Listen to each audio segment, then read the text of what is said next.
Okay, everybody. Herm and I are about to go over the crazy double overtime Raptors Celtics game 6. But before we do so, I just want to say subscribe to the channel for more content. We're going to get the NBA stuff rolling once again. Also, NFL season's here. So if you're an NFL fan as well, make sure you subscribe to the channel. We have a bunch of stuff for that. Leave a comment too, like, all that good stuff. All right. So without further ado, let's get into it. Celtics force a game 7. Or, I'm sorry, Raptors force a game 7. Yep. Tough game, man. What Crazy. a long game too. I know. I mean, Lowry played well. 33, 6 for 10 from 3. He was amazing. Making shots, but I just get right into it. I don't like Lowry at all, man. His game is just not for me. Boy, you don't like the flopping? It's weird. Because I like Marcus Smart. Like, I really do like Marcus Smart a lot, but the flopping is just too much for me for some reason. I don't know why. I mean, this play right here, it was justified. He actually got hit. He got hit in the face with that elbow. Right, yeah. But dude, it's just every play. I can't imagine being a referee in these situations. It's just like, it'd be maddening to have to try to call these games. I've seen some funny memes because like Raptors fans are obviously our Celtics fans are obviously mad at Kyle Lowry for flopping, but then Raptors fans are mad at Marcus Smart for flopping. Right. And so I saw a meme on Twitter. It was like the Spider-Man meme where they were both pointing at each other. Facts. 100%. Like, I don't know how to feel, because I love Marcus Smart. I mean, I like Lowry's game. I mean, as a point guard, he facilitates.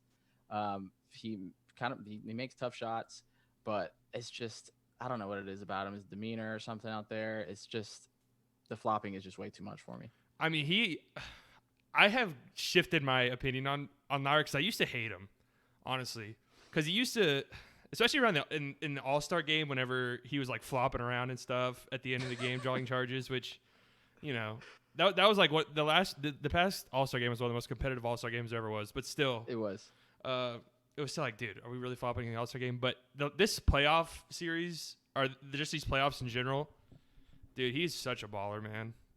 He is. For him to still be the player that he is, even with Kawhi gone, and I thought they were gonna be able to. I thought they were just gonna fold and choke like they have been in the past, when like the DeRozan years and stuff. Yeah. I don't know. I guess some of that Kawhi DNA kind of seeped into the rest of the team. Van Vliet's, it's just silent killer. 51 minutes for Van Vliet. I mean, a lot of their starters were over 50 minutes tonight. They went to double overtime, but Lowry, he was making tough shots, tough pull-ups, tough threes, contested threes, deep threes. He took Kemba to the paint every now and then too. Like this little. I mean, that's just a tough shot right there. I mean, I think Steven Jackson was shitting on Kemba for that play, but that's good defense, honestly. What else do you want? Yeah, there's nothing else to do. I mean, Kyle Lowry's, he's a little stout. He's kind of stout. He's not tall at all, obviously, but Kemba's way too little for him. So I mean, and that's just a tough shot, anyways. You got to give him the kudos to it, but you got to give him the kudos for it. But to see them force a game 7, I'm happy just as a fan. I want to see competitive basketball, so I'm excited to see where game 7 goes. I mean, this was an amazing game, honestly. It's just like, I mean, the refs kind of fucked the game up again. Like, that seems to be a common trend in the bubble. Yeah. But it's like, I have a theory. I'm working on a theory right now as to why I think that could be. I literally just popped in my head, and it made sense right before we started recording. What we got? Because refs are only human, right? Of course. And so maybe not instinctively, but maybe in the back of their head, they think, oh, God, we've been calling a lot of whistles. Like, okay, in regular games where there's fans and stuff, they think, God, we've been calling a lot of whistles. We've been getting booed a lot. I'm just going to swallow my whistle for a couple possessions. And see how it goes. Right. But in the bubble, there's no fans. You're not getting booed. Like, the players chirp at you or whatever. That happens no matter what. No matter what the call is. Especially with the Raptors, dude. The Raptors have never, ever committed a foul, ever. Never. Every play. So, like, I mean, the Celtics, every team's the same way, but the Raptors are especially bad. But anyways, I think that no fans, they just feel like they can just call anything now. Does it not feel like the bubble refs have been way quicker to blow a whistle or review something for a flagrant? Yeah. It seems like it seems like they're.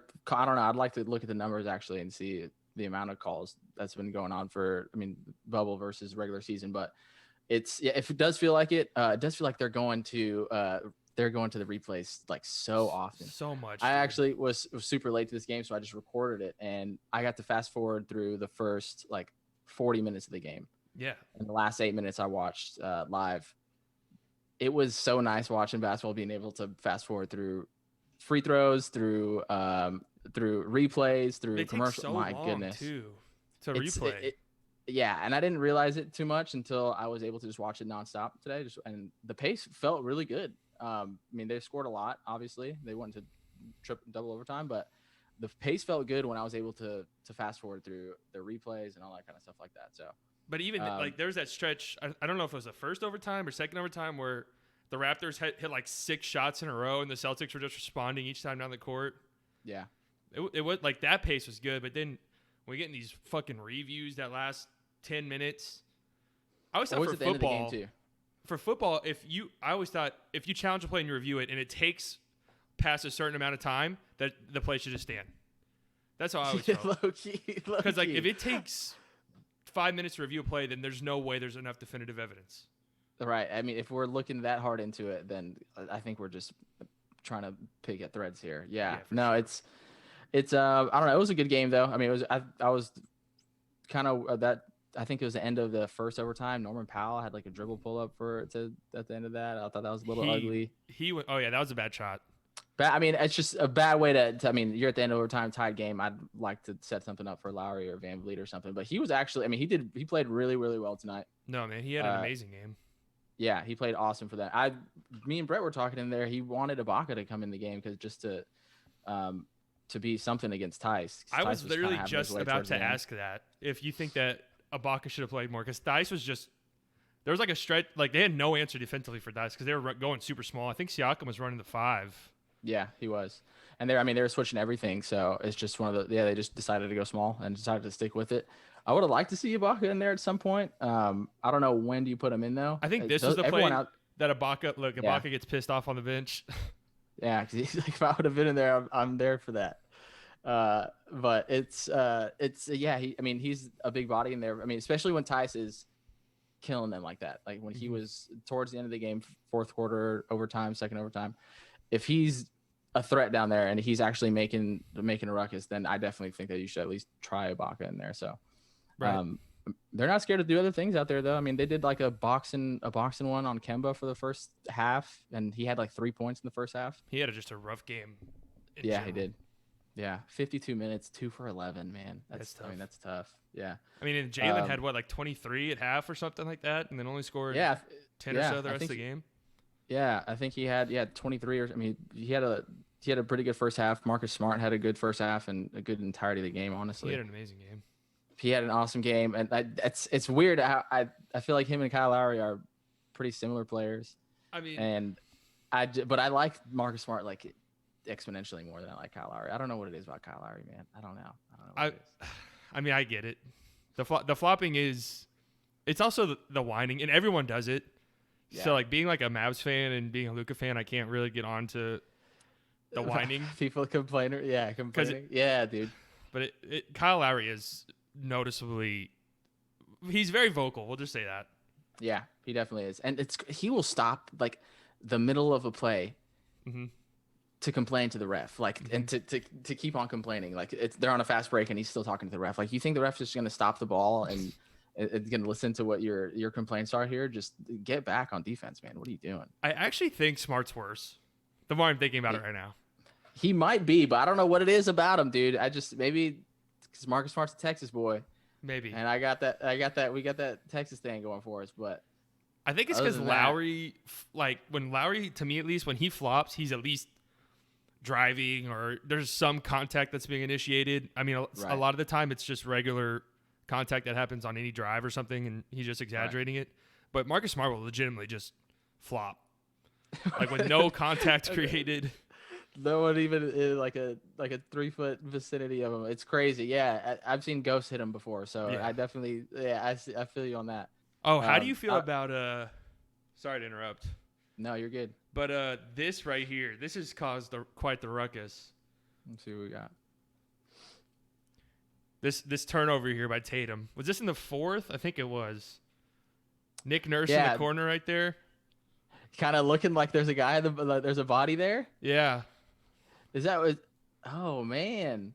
This has been. I didn't even notice that. Yeah, this has started to cause quite the ruckus on Twitter.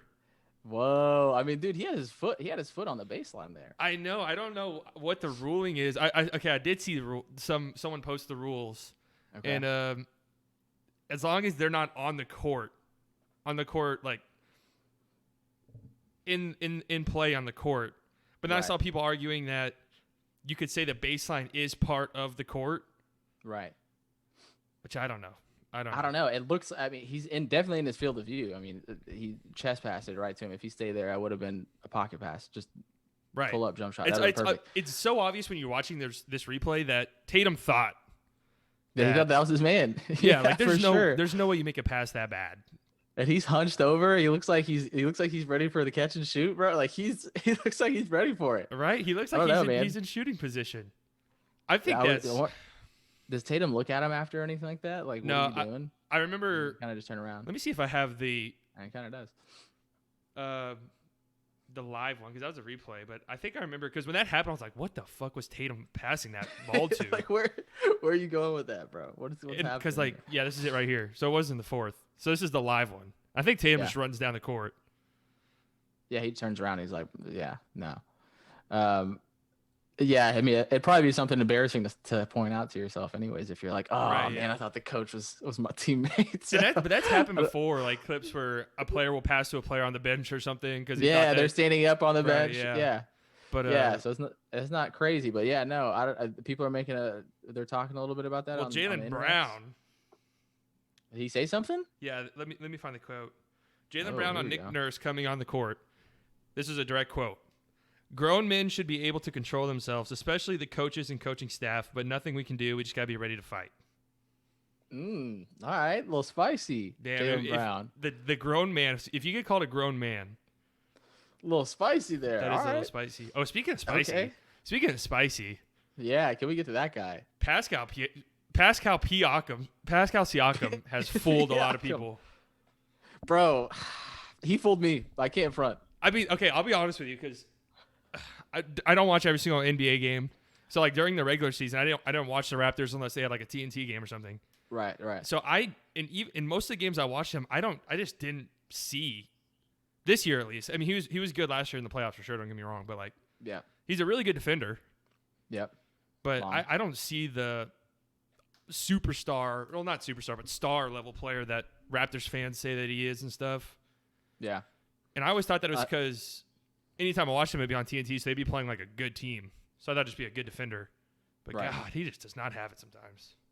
Yeah, he does. It looks really bad for him sometimes. Like there's some plays where it just doesn't look like it just he doesn't have a lot of moves. He's just really long, and he just try to use his length against players. And I mean, he's definitely like you can't just use your length against Jaylen Brown. You can't just use your length against Jason Tatum.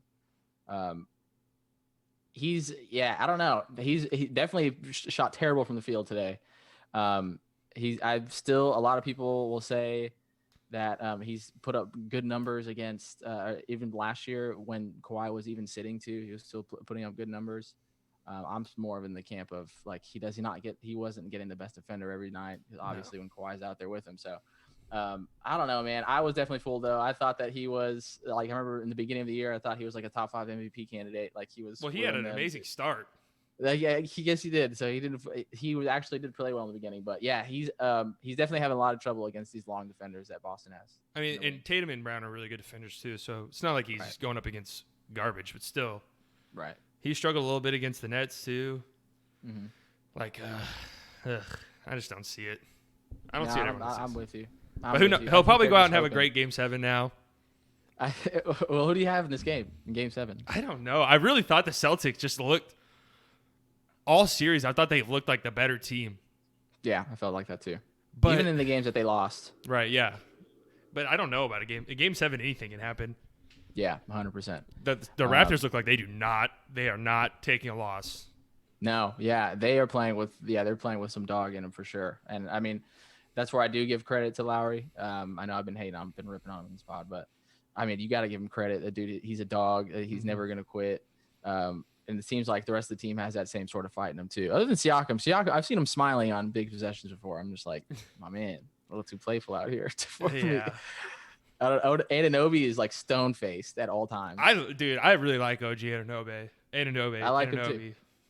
I like him too. I mean, I thought that maybe he could that Ibaka could have got some PT a little bit towards the end, but they just committed to going small like halfway through the fourth. They're saying, I mean, Ibaka came in and Gasol came in for free throws and stuff like that for defensive possessions at late game stuff, but they committed to going small. I mean, both these teams had their lineups for like 15, 20 straight minutes of game time. I felt like. Right. Yeah. Those guys weren't getting any rest. They looked gassed out there too, man. They looked so tired. It's going to be an interesting game 7 because they're going to be tired and exhausted. Yep. Ooh, I don't know. So who do you think's going to win? I think the Celtics are going to take it. Mm-hmm. Kemba shot terrible from the field. Tatum didn't really have that great of a game either. And if you take away Jaylen Brown's first half, his second half wasn't too great either. And they still went to double overtime and only lost by 3. You could say the same thing for Siakam on the other side, but everyone else had pretty good games. Van Vliet didn't shoot too well, but he made big shots. He had 9 rebounds, sneaky 9 rebounds. But no, I don't know. I think that the wings for the Celtics, I think that Tatum has to have a big game. I think they should play out of the post with him a little bit more too. And just him making decisions out of the post. But I don't know. I'm taking the Celtics. Who do you got? I mean, I think the Celtics are the better team, but yeah, I don't know. You want to say the Raps, man. It feels like it's leaning that way. Really? They have momentum. Yeah, I think they have momentum. I think at the end of the game too, there was that little scuffle. I think the Celtics are starting to feel it a tiny bit. Yep. The Raptors are just they won a championship last year. They've been in these closeout must-win games. I mean, the Celtics have too, but yeah, I could see it. I mean, I could see it going both ways. I'm curious as to what the spread is on it. I would think that Boston is probably favored. I don't know, actually. Probably got to be within 2 points, I would say. Yeah, it's going to be a pick on my bet, honestly. What does it got here? I'll root for the Celtics, though, just because I predicted them to make the finals. The Celtics. You got the Celtics winning? Okay. All right. So I'll give it to you. That's who they have Boston -2 right now. Boston -2? Okay. That's going to be a good one. Man, I don't know. It's going to be a good game, man. I'm excited for it. Yeah, I'm excited for it. Yeah, love to see it. Especially because all the other East series have been horrible up until this one. Yeah. Dude, I mean, yeah, the Miami one, I'm excited to see that next matchup, whoever Miami gets in general. But yeah, the other series haven't been too entertaining. So this one is definitely makes up for the rest of them. I want to say this about the Celtics. Again, it just feels like anytime I watch them, like one of their big 3 is having a terrible game. Yeah. Have you really had a game where all 3 of them did like exceptionally well? I know they all 3 averaged 20, but it's like in the season. It feels like they never do it at the same time. Right. Which is fine. Yeah. I mean, in this game, but you think that for them to make a strong run, all 3 of those guys are gonna have to put it together. Right. Yeah. Consecutively for games at a time. So Marcus Smart filled in the points for one of them that was missing tonight, but 2 of them are missing tonight. So I think that's why they lost. Yeah, and that's another thing too, because you could say, well, Kemba shot bad, but like Marcus Smart's not hitting threes like that again. Yeah, at least you wouldn't think so. He filled in the Kemba stats that Kemba should have had in that game, but they're missing some Tatum buckets towards the end. I want to see a big Kemba game 7. That would be so nice to see, bro. Let's see. Kemba had that. Kemba had. I mean, he had that step back on one of those guys over there. It was late towards the end of the game. Mm-hmm. It just looked like vintage UConn Kemba. I mean, he actually made a couple big shots. I mean, for the most part, though, yeah, he didn't shoot well at all. Marcus Smart, though, just that guy, the ball's on him, dude. He's pulling up like he is a 45% 3-point shooter. I mean, you gotta respect Marcus Smart because you will play with confidence. Got to, bro. It's tough. It's crazy. All right, so we'll be here Friday after Game 7 for sure. Yeah, 100%. Must watch. And we can talk a little bit about the Lakers game too. If they're 2-2, if they're that's right. If they're 3-1, I'll be happy. But we'll see. That's tomorrow, right? Tomorrow, yes, sir. That's the only game now tomorrow. Damn, that's kind of depressing. Yeah. I know. The days of the 4 started like, yeah, the 4 game days are done. They're gone. It starts at like 7:30 or 7. That's nice at least. Yeah, so I'm not gonna have to stay up all night.